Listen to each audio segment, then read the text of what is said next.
Right, so before we start, I just wanted to say I'm no history expert on a lot of these things.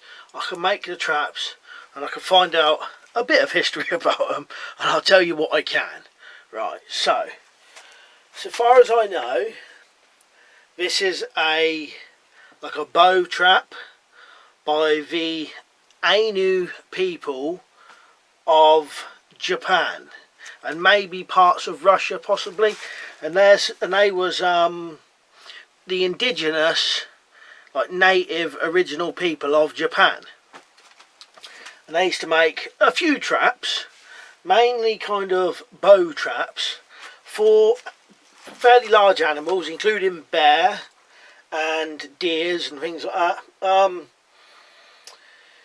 They got quite a few, but there's a couple of other traps, all on a similar basis, and I'm going to try and do them if I can. Right, I hope I'm pronouncing their name right. I believe it's Ainu, so it's A-I-N-U. Anyway, so they used to make this bow trap, and I'd found this out by, again, I was looking for something totally different, and then by pure chance I come across a book you could look at. I may have been on Google Books or something, and I managed to look at it for free, for nothing. I don't know whether you can download it, but I just looked at it online and then just saved the page, whatever. And a couple of people had written like old books about them as well, and one of these, or two of these traps was in an old book. So it's basically a bow trap, a very simple bow trap as well. The good thing about it is if you've already got a bow, all you've got to do is just make this part and this part, and then you can just keep reusing it. And you don't have to, like, you know, some of these ones they're tied to a tree or they've got to be staked to the ground. But as long as you had this and this part and a bow, you could just keep this at your camp, whatever. Go out with your bow hunting when you needed to set a trap. Go and get this, a couple of stakes just to put in the ground, and you can set up a bow trap. So far as I'd seen on all the pictures, the bow wasn't tied at the front. So all this is a piece of wood. And what you'd want to do is you'd want a piece of wood about the draw length of your bow. It's got a little bit cut out there just for the bow to sit in. This end, it's just got a couple of bits cut away, and that's just to tie a string on so it don't slip up. You got a piece of string, and then this is the only kind of important part about that, is you need a piece of string, sorry, a piece of stick, which is an angle like that, so like an L shape, if you know what I mean.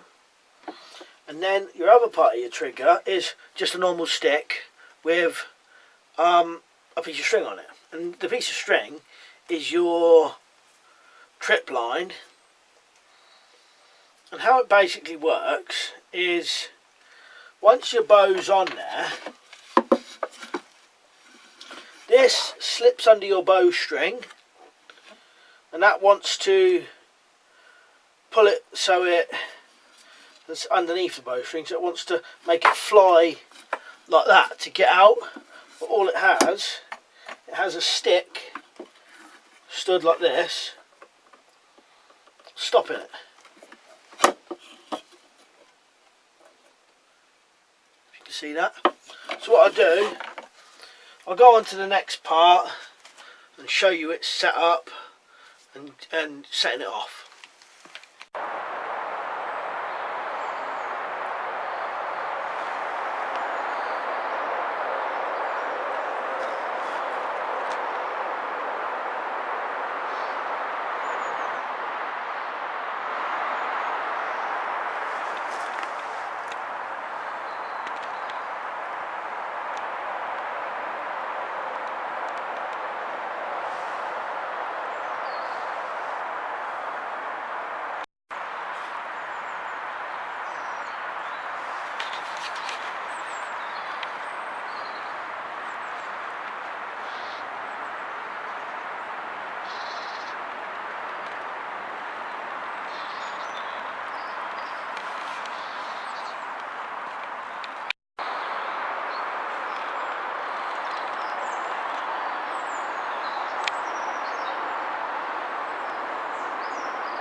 So as you can see, pretty simple bow trap. The bow's not connected, doesn't need to be.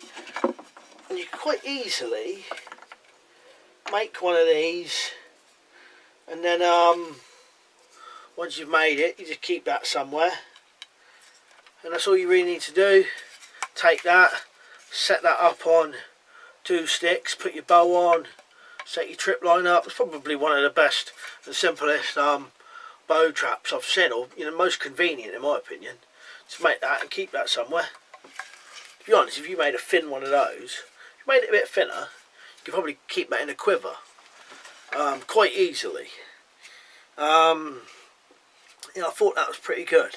And the Ainu people also made a couple of other bow type traps, which I'll see if I can get to. They're a little bit more complicated than that one. That's the most simple one. There's a couple of others which are for smaller game, and they're a little bit not complicated, but there's a fair bit more work. That's the simplest one in my opinion. Yeah, and they used to hunt deer, raccoon dogs, bears, all for eating as well, and keeping the parts and the furs, but for eating as well. Yeah, so quite an interesting one. Don't know a lot about them, to be honest. Up until about 2 days ago, didn't know they even existed. Never knew there was any such thing as the indigenous people of Japan. Right, anyway, cheers for watching, and I'll see you later.